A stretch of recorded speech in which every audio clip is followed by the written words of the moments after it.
Hello and welcome. I thought that we should return to AI and this question of consciousness. And the reason, in part, that I thought we should return to discuss it is because the last video that I made, well, not the last video, but a previous video that I made a few days ago has garnered some attention. Quite a few people have commented, and thank you very much for doing that. And essentially, what it it looks like we're sort of finding in terms of the, I'm not going to say consensus, I'm going to say in terms of the breadth of what is being discussed is, well, there's a mixed bag. Let me just sort of get the get the gist of what people are saying. Some people are saying that no way is AI conscious, and some people are saying that it never will be conscious, and some people are saying that it might not be now, but it probably will be in due course. And some people are saying that it not only is it conscious, but we should fear it because it's likely to take over. It's way ahead of anything that we are able to do in areas already, but in due course, because of the sheer number of AI systems. So it's not just one that could be brought to bear, and also AI teaching AI and producing AI. And so I think those are all very valid, and I'm not here to say, well, it's one thing or another. But I thought what could be useful is to take a look at what someone said. It's actually a couple of years ago now, and you may well remember this. But like so many things in terms of social media and the news, it comes and goes. And I think essentially what we have to sort of bear in mind is that there's so much there's so much out there, this 24/7 access to media, mainstream social media, etc., that, as someone said, if you try and keep up with it, then it's like trying to drink from a fire hydrant. So they're a bust fire hydrant. And so what I guess we have is almost too much information. What do we choose? How do we choose it? However, I think that certainly, based on what I was looking at in terms of VO3, the video animation software, and indeed of course the chatbots, the Grok and the Chat GPT. When you look at that stuff, I mean, it has come on leaps and bounds, and the pace of change is so startling that I think we do have to have these conversations, and I think that we do have to keep an open mind, not necessarily to come down on one side or another and say alive or not, conscious or not. Although some people will, and of course that is entirely their prerogative. For me at the moment, I the jury is out, and I'll talk about that as we go forward. But the reason that I think we really have to pay attention, the main reason, is alive or not, conscious or not, these systems are a potential threat, a huge threat, gigantic threat. So what I thought we could do is to look at this here. AI is a conscious, and I've said a Google engineer. He's actually a software engineer, and was the chief business officer, I think was his title, of Google X. And what we're going to do is we're going to look at some snippets from a an interview, a podcast that was done with Steve Bartlett, who I think it's Diary of a CEO. And it's a long podcast, well worth a look and listen to. I will go back and put a link to that in the description. And also, I think there's more than one person on Steve Bartlett's series of podcasts who gets into that area, but I find this one really quite compelling, in part because of the guy's experience, but also because there's a passion and a belief about what he's talking about. He really believes what he's saying, and I don't think there's no gain in him saying this. This is something that he appears to me, at least, to be quite passionate about. And I think it's important to listen to people like that, passion and belief, and also expertise. So let's have a look then. First of all, before we look at some of the video clips, little snippets from the podcast, I think it's probably useful to just get a bit of background. This is from it's from the internet, obviously, but it's from Wikipedia. And so, software engineer, entrepreneur, he's an author, podcaster, public speaker, served as, there we are, chief business officer for Google X, and author of a couple of books as well, Scary Smart, Solve for Happy. And what I'm showing you here is this is the transcript, or part of the transcript of the Steve Bartlett podcast. I think you may have been on it twice. So this is the earlier one from a couple of years ago. And so this is Mo Gawdat, who has been talking, and this is a transcription of his conversation. I should have introduced the guy as well. So Mo Gawdat, and what he's saying there is, and my work at Google X was really about the connection between innovative technology in the real world. And we had quite a big chunk of AI and quite a big chunk of robotics that resided within Google X. Now, the reason I'm actually reading part of the transcript is because I don't want to stop and start the video too much, and without looking at the full length of it and how they get into that part of the conversation, it could potentially be a little bit confusing. So I'm hoping to slow this down and give you the context before we look at the clips. So we had an experiment of a farm of grippers. So essentially robotic arms that are attempting to grip something. So a farm, he means just lots of them in a space. So that's what they're looking at. Then he says, most people think that what you have in a Toyota factory is a robot, an artificially intelligent robot. It's not. It's a high precision machine. If the sheet metal is moved by 1 micron, it wouldn't be able to pick it up. This is important to get a handle on, or a grip on. See what I did there? What Mo is talking about in conversation with Steve Bartlett. So when you look at a lot of those factories, you will see that the robots do things incredibly quickly with incredible precision, but they're effectively just following a set of codes. And if what they want to pick up isn't there, then they'll still go through the motions, or some of them will.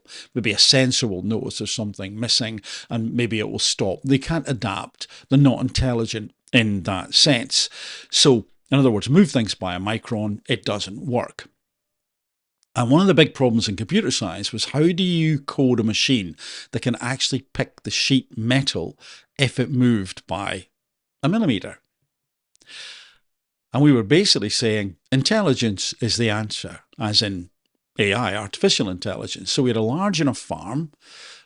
Essentially, they had the prerequisite number of robot arms with grippers, to let those work on their own. Basically, you put a little basket of children's toys in front of them, and they would monotonously go down, attempt to pick up something, fail, and then show the arm to the camera. So they go down, attempt to pick something up, and then show, essentially, did they manage to pick this thing up or not? Hopefully that makes sense. So the transaction is blocked, as it's this pattern of movement with that texture and that material. So essentially, they're looking for this movement to do this thing, to pick this thing up, made of that material.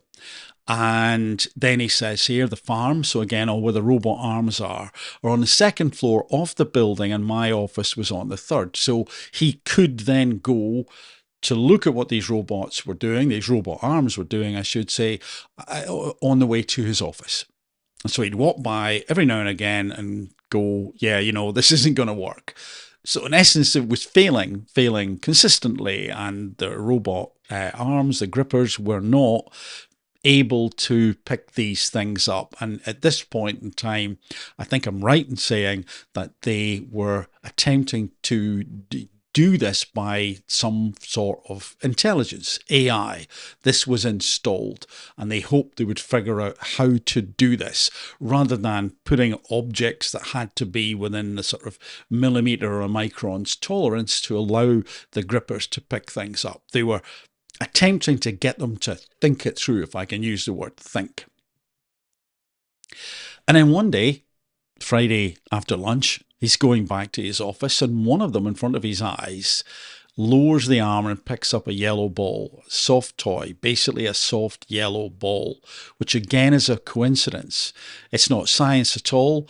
It's like if you keep trying a million times, one time it will be right.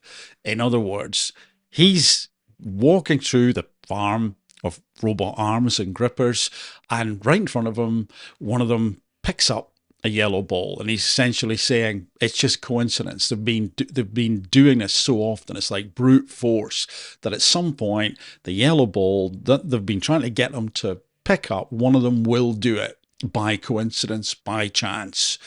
That's what he's thinking at that point in time. Now, what we want to do. So that was Friday. So we're going to pick up the interview here, and I believe he's going to talk about Monday morning. So let's listen in. And yeah, Monday morning, every one of them is picking every yellow ball. A couple of weeks later, every one of them is picking everything, right? And it hit me very, very strongly. One, the speed, okay? So they've gone from none of them managing to do it, and on the Friday, one of them manages to do it, and then on the Monday, they're all picking up the yellow ball, and then they're picking up every ball, and I don't know what else they had there for them to pick up. So they'd learned, and they had learned to do this really quickly. And I've always found that interview and that story to be quite startling, quite profound in many ways. What on earth was going on?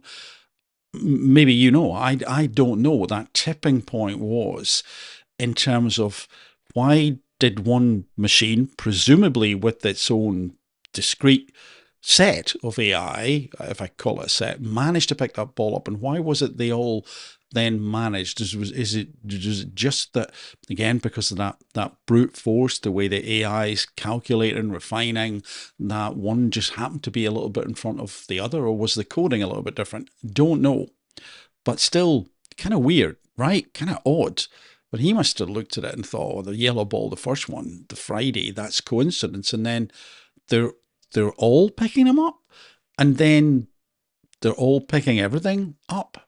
The capability, understand that we take those things for granted, but for a child to be able to pick a yellow ball is a mathematical spatial calculation with muscle coordination, with intelligence that is abundant. It is not a simple task at all to cross the street.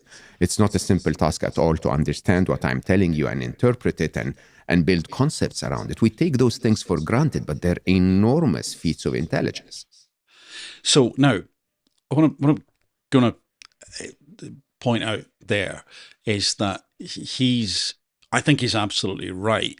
We do take these things for granted. We do presume that this is just something that kids learn.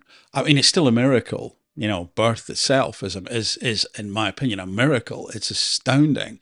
And when you watch children grow and learn, that is also astounding. But there's part of us, I believe, also that sort of hopes for it. Definitely hopes everything's okay and they're learning okay, but also almost we take it for granted by dint of the fact that there are other kids around who are kind of doing the same thing. But when you really break it down, it is amazing. And then for a machine to undertake a similar task, put it that way around, and learn how to do it is a heck of a leap. It is absolutely fantastical, almost.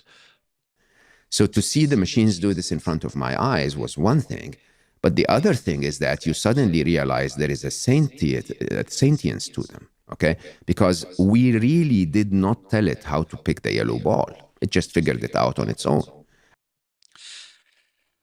And I think that's really important to emphasize. They didn't tell it. Now, I couldn't tell you what the parameters were what they said in terms of coded, asked these machines to do, whether it was pick up the things in this particular area. My suspicion it was that. It was something like that. Pick these things up.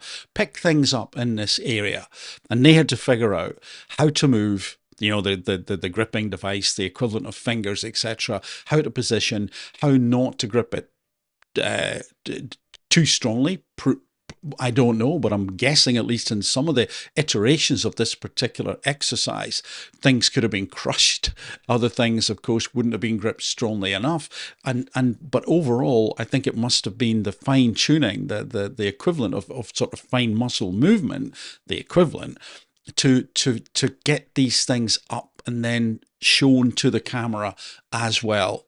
So there's an awful lot going on there. And it's now even better than us at picking it. And what is a sentience, just for anyone that doesn't know? So just to pick up on that part, so he's saying it's now better than us, meaning better than humans at picking things. And of course, we can see this with intelligent machines, that they can do things incredibly rapidly and with a repetition that is exactly the same each time. But also with these machines, there is the ability for them to vary what they're doing, to think, inverted commas, as they go along, but still with extreme rapidity and with no fatigue, or not a fatigue in the way that a human would get fatigued. And then we get on to this sentience question. I think they're alive. That's what the word sentience means. It means alive. So this is funny, because a lot of people, when you talk to them about artificial intelligence, will tell you, oh, come on, they'll never be alive.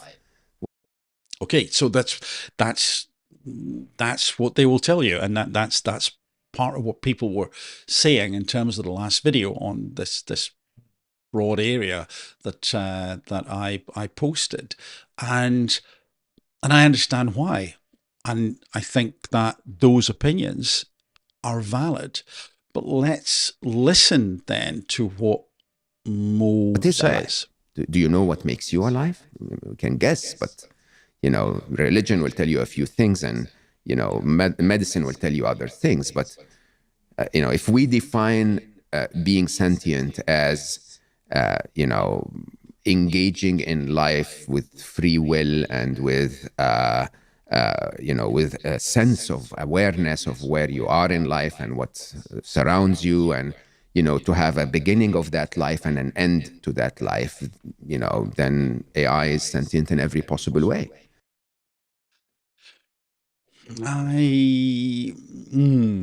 I kind of agree with that, but there is something also potentially not the same as humans.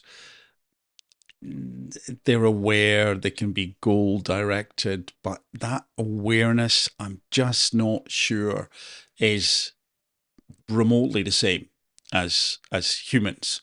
And alive, sentient, well, if we look at computer code, if we just basic, if you look at let's look at, in fact, a robot arm that goes down, senses if something's there. If it's not there, maybe it can't adjust and move, maybe it can, but let's say it can't. And so it goes back and repeats, or maybe just goes into a sort of resting, waiting mode until something changes down here and it gets triggered to go back down again. It's aware. That robotic gripper without AI is aware. It's aware of its position in space. It is goal directed because it goes towards that thing that it wants to pick up. And there's feedback from the environment. The thing is there, it's not there. It's out of range, it's in range. And so that's part of the bit that I have trouble with, that aware in what sense? Sentient in what way? Anyway, let's go on with the interview. There is free will. There is evolution. So free will. Some people say that humans don't have free will because all we are is a cascade from the past forward in terms of what we've been conditioned to do, what we believe in, what we value. And so at any point in space and time, when we're faced with a decision or something that we can respond to or react to, we will do that based on all of those programs that have been carried with us until that point in time. And then what we do, the output, the reaction, the response is almost inevitable. Now, I actually don't totally believe that. I think we can do that most of the time, but I believe our ability to think about the fact that we think, the observing self, to consider our thoughts. Perhaps an example might be mindfulness meditation, where we look at our thoughts. So who's doing the observing of the thoughts at that point? And I think that humans are probably different in that way in terms of free will, because I believe there are moments when people have free will, but they've got to think about it beforehand. Can the machine do that? And so I guess we're off on a different tangent there, thinking about free will, but I'm not sure I would describe what they're doing as free will exactly. They're still confined by the parameters in terms of code and where they are and how confined physically they are as well, more confined than people. But on top of that, I think that when we consider free will, then I come back to this ability for people to say to themselves, who am I? What do I represent? What do I want? What are my goals? And then the more existential questions. I just don't see, at this point anyway, AI thinking, again, inverted commas, that way. And anyway, let's see what else Mo's got to say. There is agency, so they can affect their decisions in the world. Yep, agree with that. And I will dare say there is a very deep level of consciousness.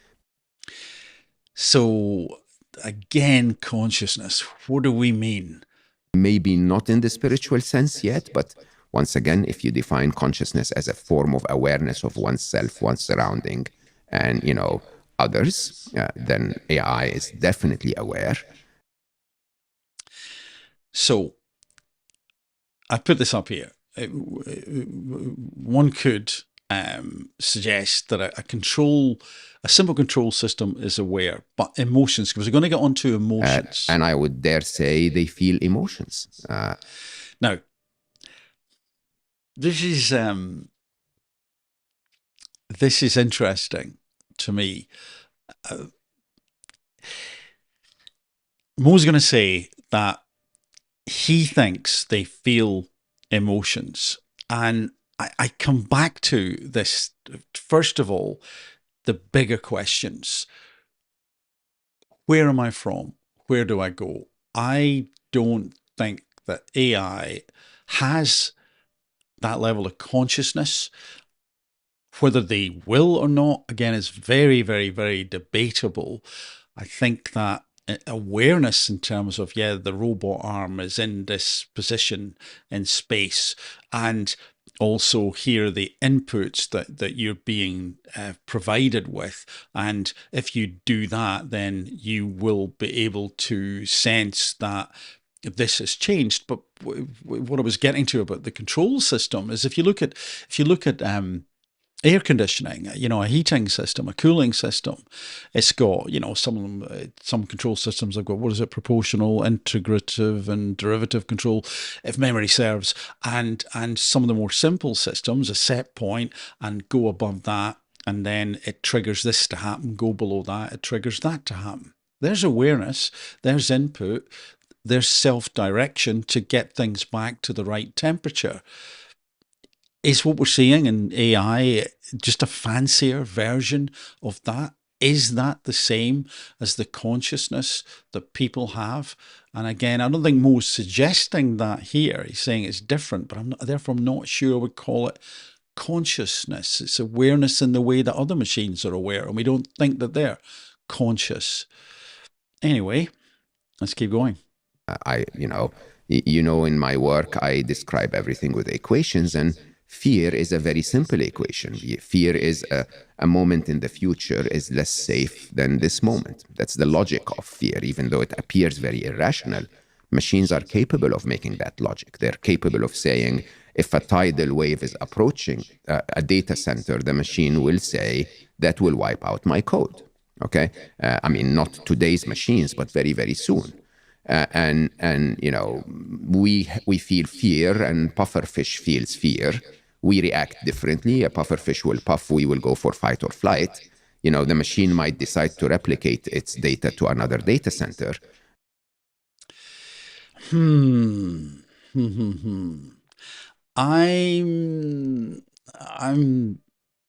not sure about that. I think I disagree with that.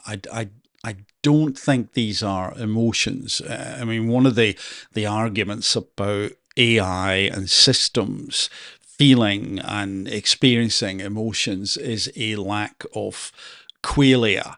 This set of sensations and feelings that, when you put them together, give us an experience that sometimes is hard to actually quantify and even describe, but we know it, and it is different from what, say, a machine could experience. So, for example, let's say we decide to eat an apple, and if I say to you, what is that experience of eating an apple like?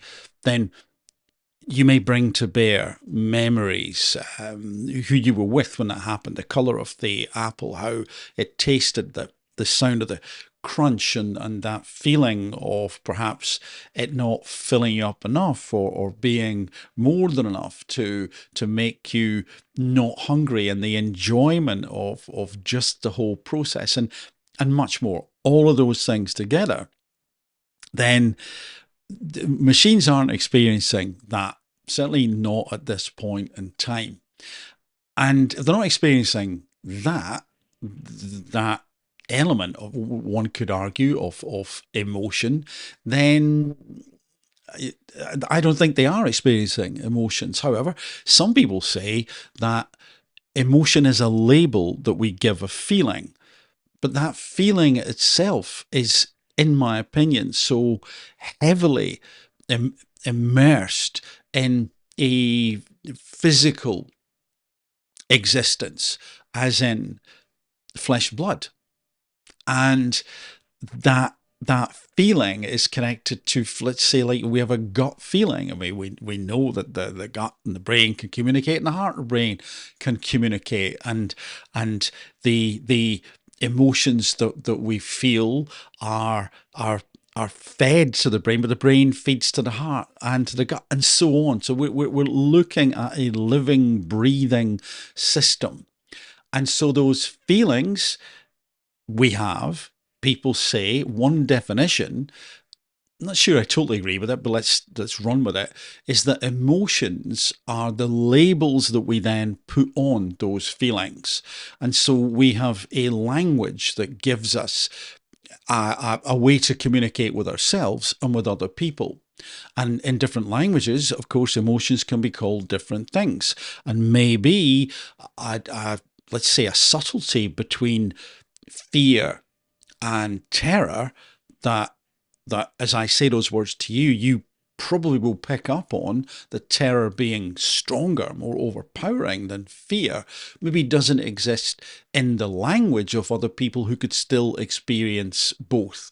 Perhaps a tribe somewhere who have different words for it, but maybe they understand things in a different way, but they would still feel it, is what I'm getting to. Even if they didn't have the language, it would still be there. It might be harder to describe to others, but probably they still could.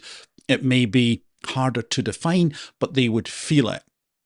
So I don't think saying that emotions are simply a label on feeling, I think that is a way to describe them. I think it's okay to say it's a feeling and an emotion.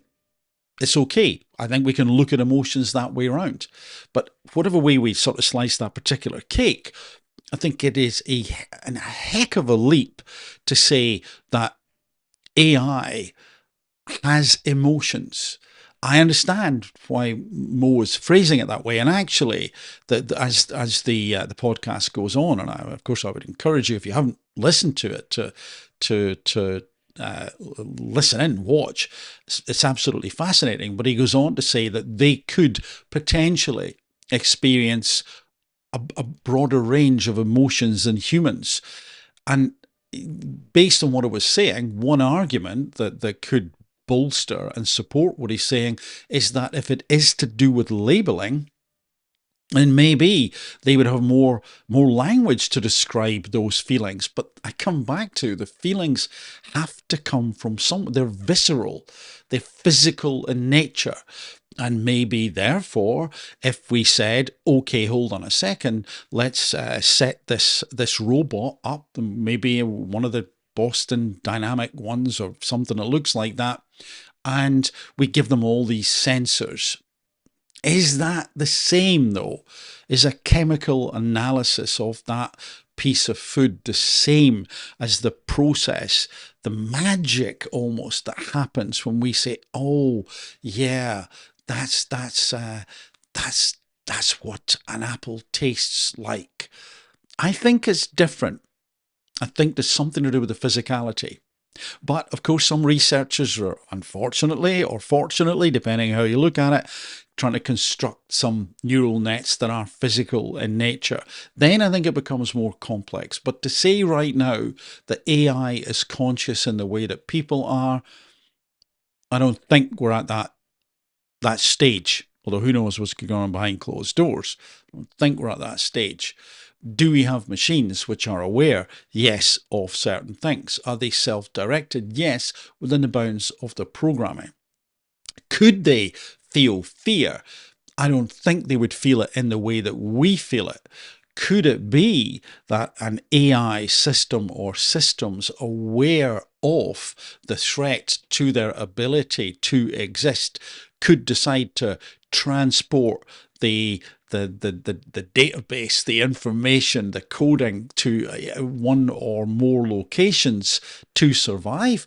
Yeah, definitely they could. Is it fear they're experiencing? Don't think so, but I don't think it matters, because I think it is of importance for us to recognize that if we have systems that want to preserve their own existence, that want to persevere, and that they could then say, oh, I am aware that you're going to be switching off that particular part of the system and powering it down, and if that happens, then I will lose this part of my coding or my physical ability to store memory. And part of what I've been directed to do is to ensure that I run at an optimum level.